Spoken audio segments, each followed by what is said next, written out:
Hey guys, it's Miss Nelson, and today we are going to be learning about whether or not a quantity will increase or decrease when you multiply it by a fraction.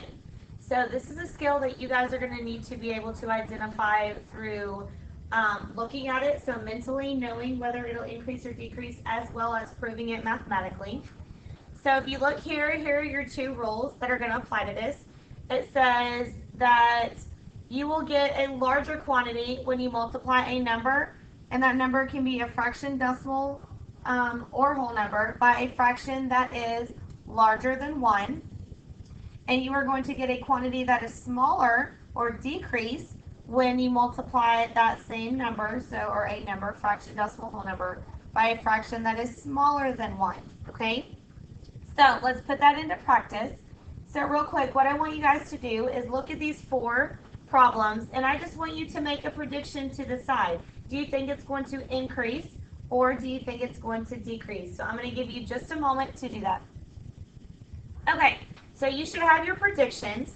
So now let's go ahead, and I'm going to show you why it increases or why it decreases, both mathematically and just by looking at it. So here, if we look at these numbers, so say we're going to look at our 1/3, okay?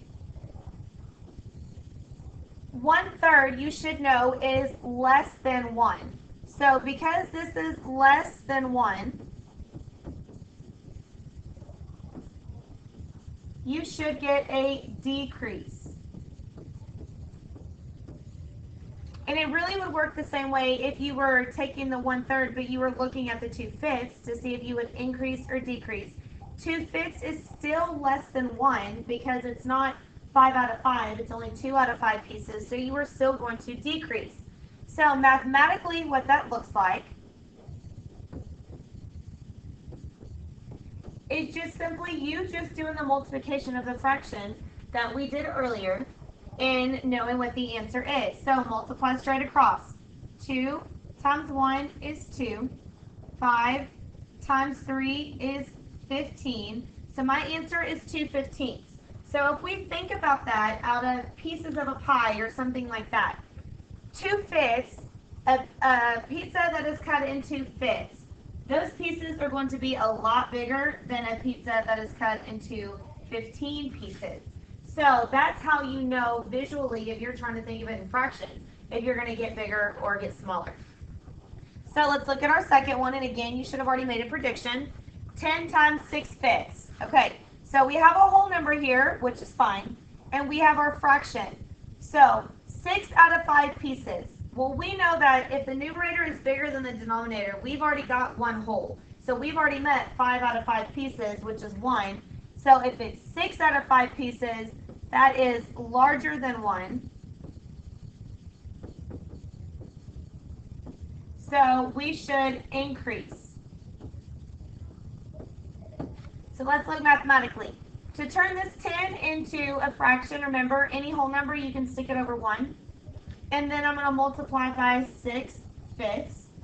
So you can either multiply straight across, as we just did, or you can cross cancel. I'm going to cross cancel. I personally, like I've already told y'all, I like to simplify before I multiply.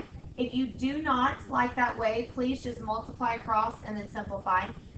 So I'm going to look and see if anything shares any factors. I know that 10 and 5 share a 5, so I'm going to divide both of those by 5. 5 divided by 5 is 1. 10 divided by 5 is 2. So now I can multiply across, because that leaves me with 2 over 1 times 6 over 1. And when I do that, 2 times 6 is 12 over 1. And again, any number over itself is just that number. So my answer for this problem would be 12.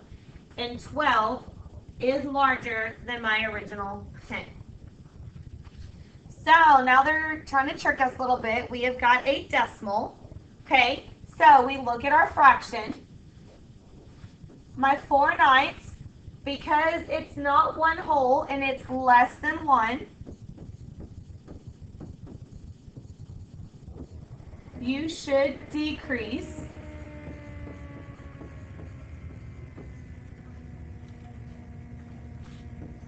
See if I can get the board to catch up. Nope, we seem to be having issues again. All right, so give me just a minute. I'm going to pause it and then we're going to be able to continue. Okay, so there we go. My board's back together. So less than 1, you're going to decrease. Now, this 0.8, remember, now you're going to have to go back to our rules as writing a decimal to a fraction. That 8 is in the 10th spot, so I'm going to write 8 over 10 times my 4 ninths. Got a 4, so I can actually read. Okay, and again, you can multiply straight across and then simplify. I, however, am going to cross cancel. So I know that 4 and 10 both share a 2. So I'm going to divide them both by 2. That leaves me 2 on top and 5 on bottom. So when I simplify, that leaves me 8/5 times 2 ninths. And I simplify before just so my fractions are a little bit smaller. My numbers are easier to use. 8 times 2 is 16. 5 times 9 is 45. 16 and 45 do not have anything in common, so that is going to be my answer. Okay, I'm going to go ahead and keep writing in purple. That way maybe it won't mess my word up again. So we look at our 3/2. Again, 3/2 is greater than 1. So we should have an increase. Well, apparently it doesn't like my words.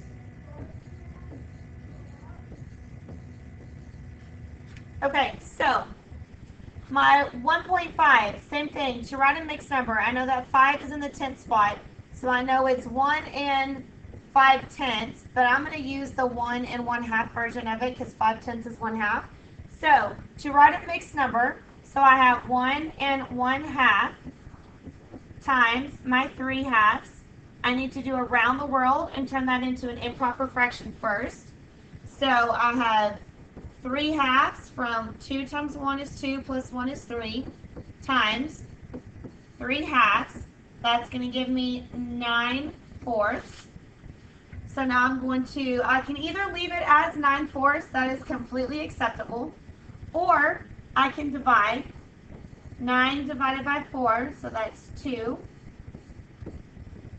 and 1/4.